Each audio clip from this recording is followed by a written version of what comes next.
This is a video about budgeting and buying PC parts.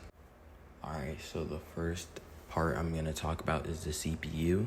Since I don't have an Intel CPU, I'm going to talk about AMD because I have an AMD CPU. So for mid-range, I would say go for a 5600X. And then for high range, I would go with the 7700X. And then for top tier, I would go for like a 9800X 3D or a 9950. Alright, so for the next part I'll be talking about the GPU, which is going to be the most expensive part in budget. So for mid-range, AMD, I would go with the 5700 XT or the 6600 XT. And then for high range, I would go with the 9070 XT or the 7800 XT. And then for the highest tier, I would go with the 7900 XTX.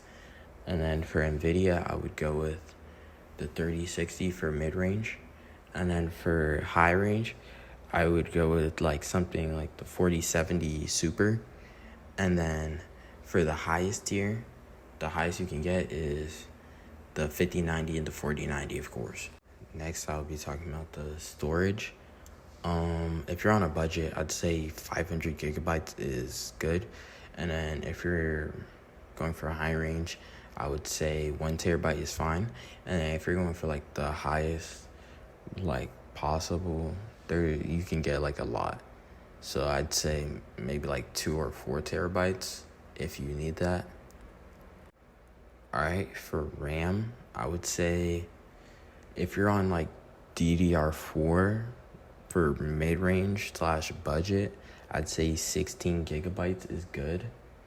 And then if you're on if you want high tier, DDR5, 32 gigabytes of RAM.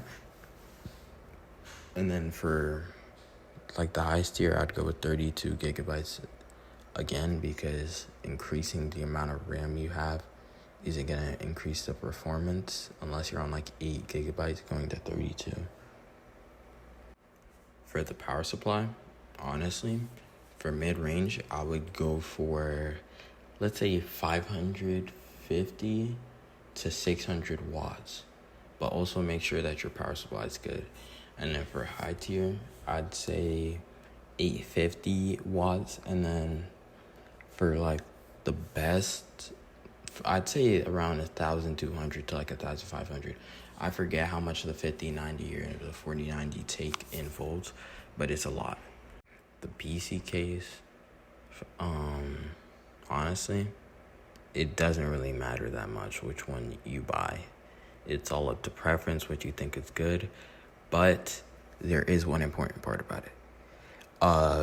You need to make sure that your motherboard is compatible with your case.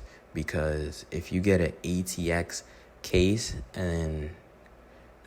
if you get a mini ITX motherboard and you get an ATX case, it's not going to fit.